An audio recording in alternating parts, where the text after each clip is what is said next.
America कोणालाही उचलून आणू शकतो, पण अमेरिका सुख उचलून आणू शकत नाही. ही मर्यादा आहे. विठाला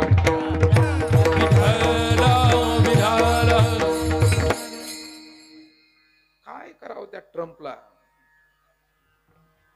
म्हणजे मूर्ख माणसं चांगल्या जागेवर बसल्यावर काय होतं त्याचा नमुना सध्या पाहायला मिळतोय आपल्याला. मूर्ख माणूस आहे, लहरी माणूस आहे, त्या एका राष्ट्राध्यक्षालाच उचललंय.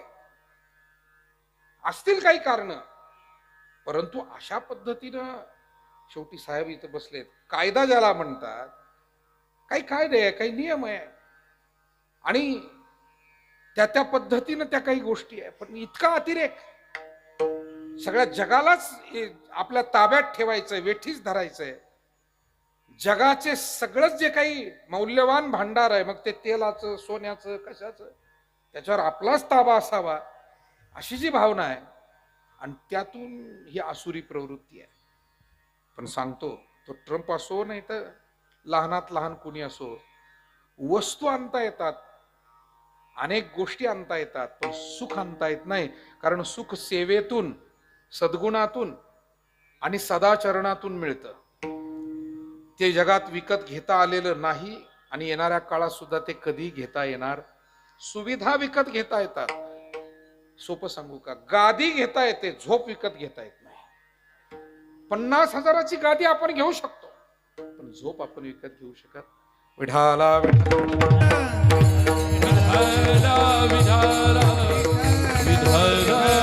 आणि म्हणून तुकोबाराय म्हणाले, हे आम्ही शेतकरी, वारकरी, कष्टकरी, आम्ही भाग्यवान आहोत. महाराज म्हणाले, आम्ही दैवाचे दास पंढरी रायाचे. आम्ही सेवा करतो, आणि अडचणीतून आमचं जीवन जात असेल, पण तुझी सेवा करीन मनोभावे, आणि त्या सेवेनं आम्ही सुखी आहोत. आम्ही सद्गुण जीवनामध्ये जोपासतो, त्या सद्गुणाने आम्ही सुखी आहोत. आम्ही पुण्यकर्म करतो, त्या पुण्यकर्माने आम्ही सुखी आहोत. आम्ही सत्संग करतो, त्या सत्संगाने सुखी आहोत.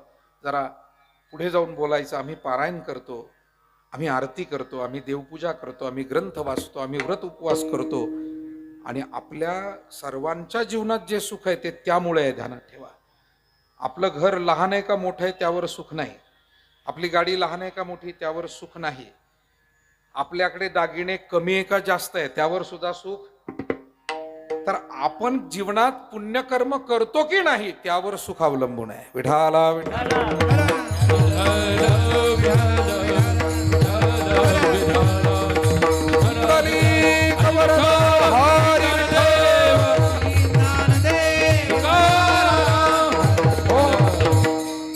आणि म्हणून एकाचं सुख हे अनेकांचं असावं, एकाचं दुःख अनेकांचं असावं, ही संस्कृती आहे.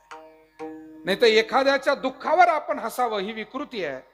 आणि एखाद्याच्या सुखानं आपल्याला वाईट वाटावं, विकृती आहे. एक ग्रस्त पोट दुखतं म्हणे, डॉक्टरकडे गेला, सगळं तपासलं, म्हणे काही नाही हो, पोट का दुखतंय?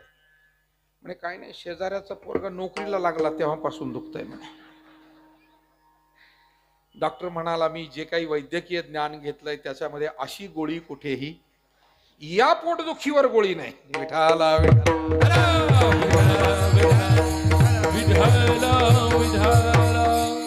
आणि म्हणून जी माणसं समाधानी असतात, शहाणपण ज्यांच्यामध्ये असतं, संयम ज्यांच्यामध्ये असतो, सद्विचार असतात, ते अधिकाधिक सुखी असतात. आणि हाच अनुभव जगातल्या सुखी माणसांकडे पाहून सुद्धा येतो. भगवान कृष्ण आले गोकुळामध्ये, गोकुळीच्या सुखांत पार नाही लेखा, बाळ कृष्ण नंदा घरी. कोण आहे हा नंदा घरी आलेला? नाथ महाराज म्हणले, जो निर्गुण आहे तो. आणि आता जो कृष्ण रूपात ज्यानं बालरूप घेतलंय, हा निर्गुणच सगुण झालाय. आणि हा नंदा घरी आलाय, अभंगाचं दुसरं चरण. तो हा श्री हरी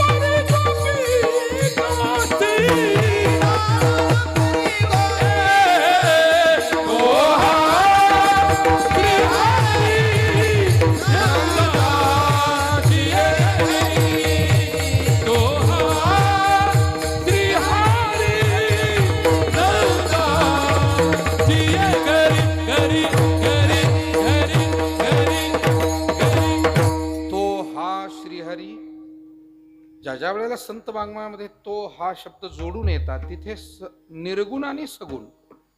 आपण ज्या अभंगानं भजन कीर्तनाची सुरुवात करतो, रूप पाहता लोचनी सुख झाले ओ साजनी, तो हा विठ्ठल बरवा, तो हा एक तर हा विठ्ठल बरवा म्हणा, नाही तर तो विठ्ठल बरवा म्हणा. माऊली तुम्ही असं का म्हणताय? तो हा नाही, तो हा, हेच बरोबर आहे. निर्गुण निराकारानं सगुण साकार रूप घेतलंय. निर्गुण हे आमच्यापासनं थोडस अनाकलनीय, दूर, अदृश्य म्हणून तो, आणि हा म्हणजे आता आला नावा रूपा तुका म्हणे झाला सोपा, आम्हाला भक्ती करण्यासाठी सुलभ सोपा जवळ आहे म्हणून हा. तसा तो हा श्रीहरी नंदाची ये घरी, क्रीडेना परी गोपिकांचे. भगवान कृष्ण परमात्मा शंकर भगवान पाहायला आले. गर्गाचार्यांनी भगवान श्रीकृष्णाचं अवतार कार्य पुढचं सांगितलं. 5वीच्या दिवशी पुतना मावशी आली आणि भगवंताने विष तर पिऊन घेतलंच, पण पुतनेचे प्राणही खेचून घेतले आणि अवतार कार्याचा प्रारंभ झाला. हळूहळू भगवान आता रांगता झालेला आहे. तुम्ही म्हणाल इतक्या एका मिनिटात? आता 12 वाजले ना, काय करताय? मी आता घड्याळ पाहिलं, म्हटलं आता गिअर बदलावा लागेल, कारण शेवटी समयोजाना वेळ काळाचं बंधन नाही पाळलं तर सगळ्यांना गैरसोयीचं होतं. आणि शेवटी तुमच्या सगळ्यांच्या वेळेचा, भावनेचा सन्मान ठेवणं, मी खरं सांगू का, स्टेज समोर असलेल्या आदरणीय मंडळींच्या वेळेचा, भावनेचा सन्मान ठेवणं हे स्टेजवरच्या लोकांचं काम आहे. स्टेजवरच्या लोकांनी मनमानी करू नये, दांडगाई करू नये, हम करे सो कायदा करू नये, नाहीतर लोक कदरत असतात. म्हणून ते स्टेजवर येणारे राजकीय नेते असो, स्टेजवरून बोलणारे व्याख्यानकर्ते असो, स्टेजवरून बोलणारे कीर्तनकार असो, लोकांच्या वेळेचा, भावनेचा आणि त्यांच्या उपस्थितीचा सन्मान ठेवता आला पाहिजे. विठाला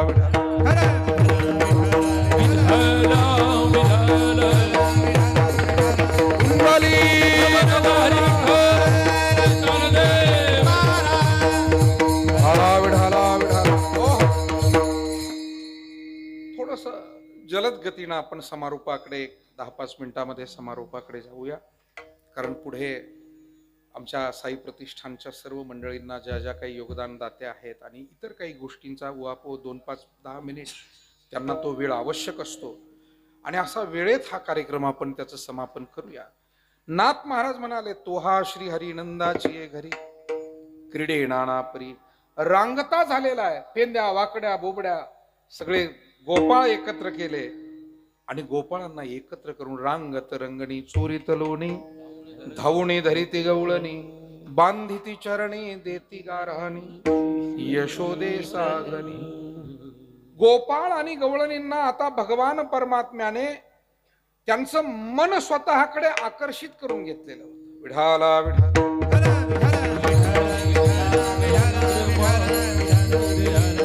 कुंडली कवरदा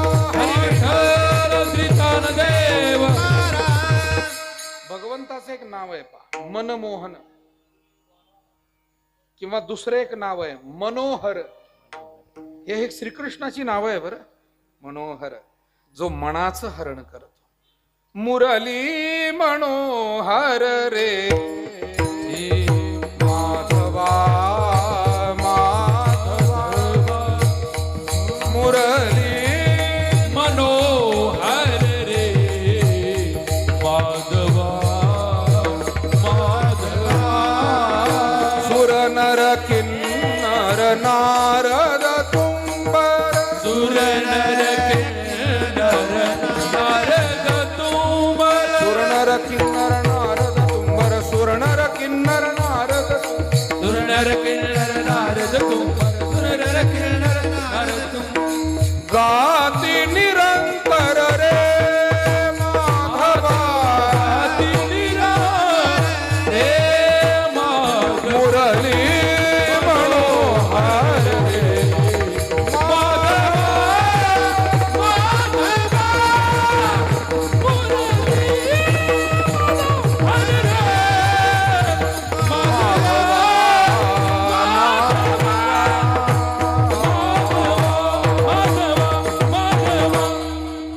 देवाची सर्व नावं त्याच्या चरित्रातून, त्याच्या सद्गुणांतून, त्याच्या कार्यातून पडलेली आहे. आणि म्हणून श्रीकृष्णाची नावं अभ्यासकांना किती विषय आहे पहा. जेवढे अभंग भजनी मालिकेत गाथेत आहे त्याच्यातून श्रीकृष्णाचे, रामाचे, विठ्ठलाचे नावं शोधायचे म्हटलं तरी तो एक अभ्यास प्रबंध तयार होईल. आणि असा अभ्यास करणारी मंडळी आमच्याकडे आहेत. वारकरी संप्रदायामध्ये असा इतका सखोल अभ्यास करणारे अनेक लोक आजही आहेत. नव्या पिढीत आमची अनेक तरुण कीर्तनकार मंडळी सुद्धा असा बारकाईनं अभ्यास करणारी मंडळी आहे. तेव्हा सांगण्याचं तात्पर्य असं आहे, भगवान परमात्म्यानं सर्वांची मनं आकर्षित केलेली होती. लहान थोरांना त्याच्या दर्शनाचा, भेटीचा छंद आता लागलेला होता. आणि हळूहळू तो आता लहानाचा मोठा होतोय. तो सर्व गोपाळांना घेऊन, नाथ महाराज म्हणतात, चोरावया निघे गोपिकांचे लोणी, सवंगडे मिळोनी एक सरे. गोपाळांना सोबत घ्यायचा आणि त्यांना सांगायचा, गोपाळांनो चला तुम्ही माझ्या सोबत, पण येत असताना एक करा, हळूहळू चला, कुणी कोणाशी न बोला, आणि याल तरी या रे लागे अवघे माझ्या मागे मागे. अशा पद्धतीनं घर पाहोनी एकांताचे, नवविधा नवनीताचे. शेवटी भगवान परमात्म्याच्या चोऱ्या खोड्या याला गोपिका कंटाळल्या आणि यशोदा माईकडे तक्रारी घेऊन येऊ लागल्या. काय व्याली सपोर चोरटे भांडखोर, जना वेगळे चिकैसे. यशोदा माई आपल्या मुलाचा कैवार घेऊ लागली, कारण मुलावर तिचं प्रेम आहे. आणि तिनं सांगितलं, माझ्या मुलांना तुम्ही दोष लावताय, पण माझा मुलगा कसा आहे सांगू. बाळ सगुण गुणाचे ताने गे, बाळ सगुण गुणाचे ताने, बाळ सगुण गुणाचे ताने, बाळ सगुण गुणाचे ताने. बाळ दिसते गोजिरवाणे गे, बाळ दिसते गोजिरवाणे, बाळ दिसते गोजिरवाणे गे, बाळ दिसते ए काय सांगता गाला रे गे, गोकुळ नारी, काय सांगता गाला रे गे, गोकुळ नारी, नारी नारी नारी. बाळ सगुण गुणाचे तान्हे, बाळ दिसते गोजिरवाने, काय सांगता गारहाने गे, गोकुळच्या नारी. शेवटी गोपिका एकत्र आल्या. वारंवार तक्रारी करून काही होत नाही. मग सांगितलं, यशोदामाई आता तू सांग, या बाळाला तू समजावून सांगणार आहे की आम्ही हे गाव सोडून जाऊ. यशोदा कृष्णाला सांगावे, गोकुळी राहावे का जावे, गोकुळी राहावे का जावे, गोकुळी राहावे का जावे, गोकुळी राहावे का जावे, गोकुळी राहावे का जावे, गोकुळी राहावे का जावे.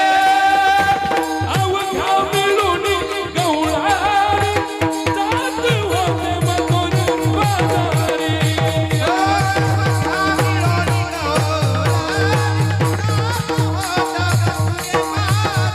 उभा कृष्णा वाटेवरी, गोकुळी राहावे का जावे, गोकुळी राहावे का जावे, गोकुळी राहावे का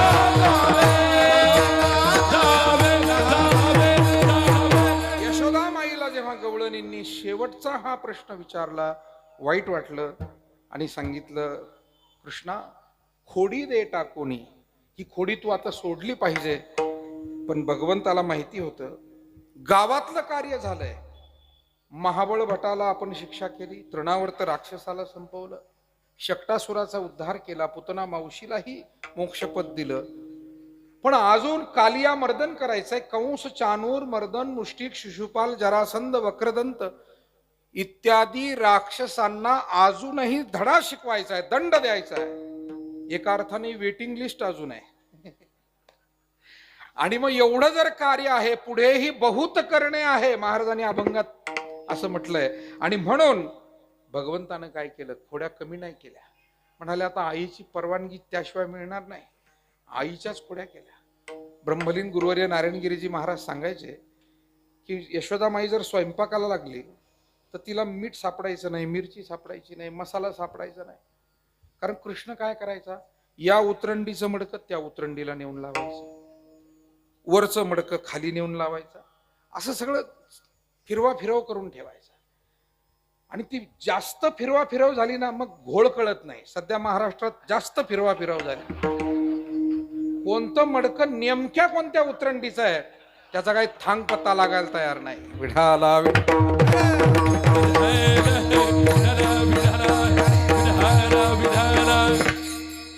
तर श्रीकृष्ण एक खेळ म्हणून करत होता. हल्ली आपल्या लोकांनी लोकशाहीचा खेळ केलाय. श्रीकृष्णाचा हा एक खेळ होता, पण हल्लीच्या लोकांनी लोकशाहीचा खेळ आणि फार वाईट परिस्थिती आहे. तेव्हा सांगण्याचं तात्पर्य आहे की यशोदामाई स्वयंपाकाला लागली, तिला सापडे ना मसाला, सापडे ना मिरची. कृष्णा, माझी साठी बुद्धी नाटी झाली रे बाबा, कारण म्हातारपणी झालेलं हे बाळ होतं, मला सुचत नाही. पहा आता तुला सांगता येईल का रे मसाला कुठे आहे? आता त्यानं सरकवलेलं ते मडकं असायचं, त्याला माहिती आहे आपलं मडकं कोणत्या उतरंडीला आपण नेऊन ठेवलेलं आहे. कळतंय ना तुम्हाला? कारण जो सरकासरकी करणार आहे त्याला ते गणित बरोबर माहिती असतं की हे मडकं सध्या जरी त्या उतरंडीला असलं तरी हे कोणाचं आहे, आपलंच मडकं आहे. विठाला विठाला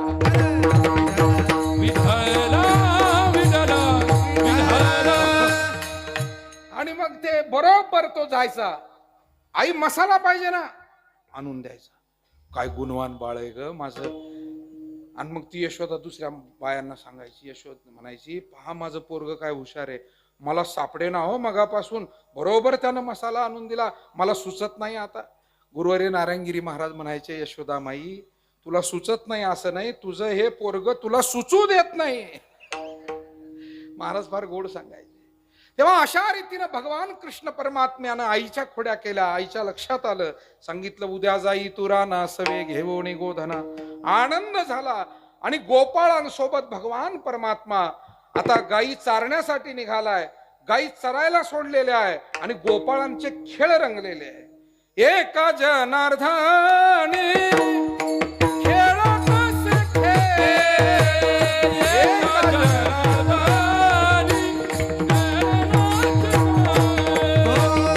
एका जनार्दनी खेळत असे खेळ, एका जनार्दनी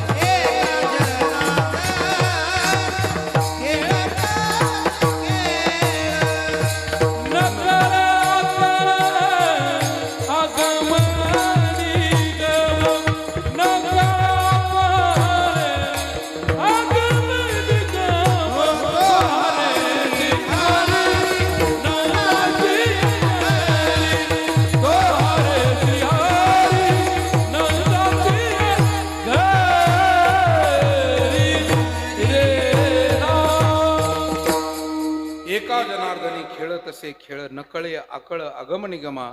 तो हा श्रीहरी नंदाची आहे घरी, क्रीडेना ना परी गोपिकांसी. अभंगाचाही भाव या ठिकाणी आटोपता घेतोय.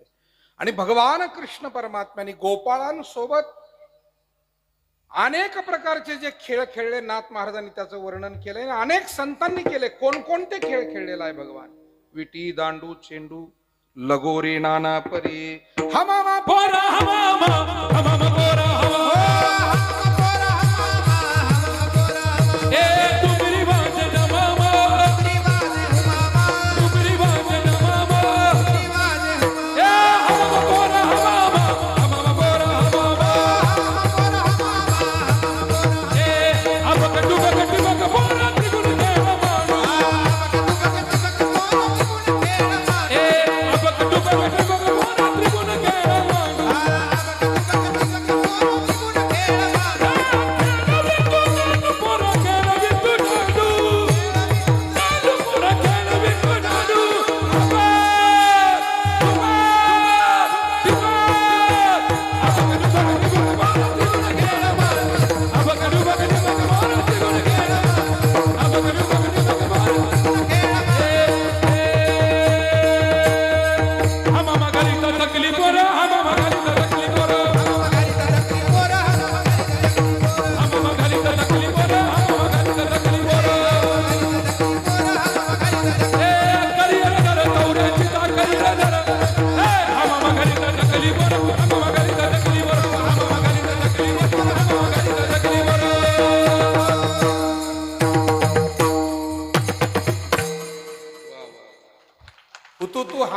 मुंबरी नाना प्रकारचे खेळ झाले. एक गोपाळ पुढे आला, खांदी बहार पोटी भूक काय खेळायाचे. सर्वांची शिदोरी एकत्र केली. इंद्रियरूपी गायींची वळती विषयरूपी रानातून माघारी वळून आणली. आणि या मन अंतःकरण इंद्रिय समूहाला एकाग्र केल्याशिवाय काल्याचा प्रसाद नाही, भक्तीचा प्रसाद नाही. तो प्रसाद सर्व गोपाळांना दिला. त्याचं वर्णन केलंय. खडकी सोडी आल्या मोठा, आजीचा दही काला गोमटा. घ्यारे घ्यारे दही भात, आम्हा देतो पंढरीनाथ. मुदा घेवो निया करी, पेंद्या वाटी तो शिदोरी. भानुदास गीती गात, प्रसाद देतो पंढरीनाथ. एकदा वर हात करून सर्वांनी जयघोष करायचा. पुंडली विठ्ठल श्री ज्ञानदेव तुकाराम पंढरीनाथ भगवान की जय. सच्चिदानंद सद्गुरु साईनाथ साईनाथ महाराज, माऊली ज्ञानेश्वर महाराज की, जगद्गुरु तुकाराम महाराज की, प्रभु राम भगवान की, गोपाल कृष्ण भगवान की, छत्रपती शिवाजी शिवाजी महाराज की, नमः पार्वती पदे हर हर महादेव त्र्यंबकराज स्वामी महाराज की जय विठोबा रघुमाई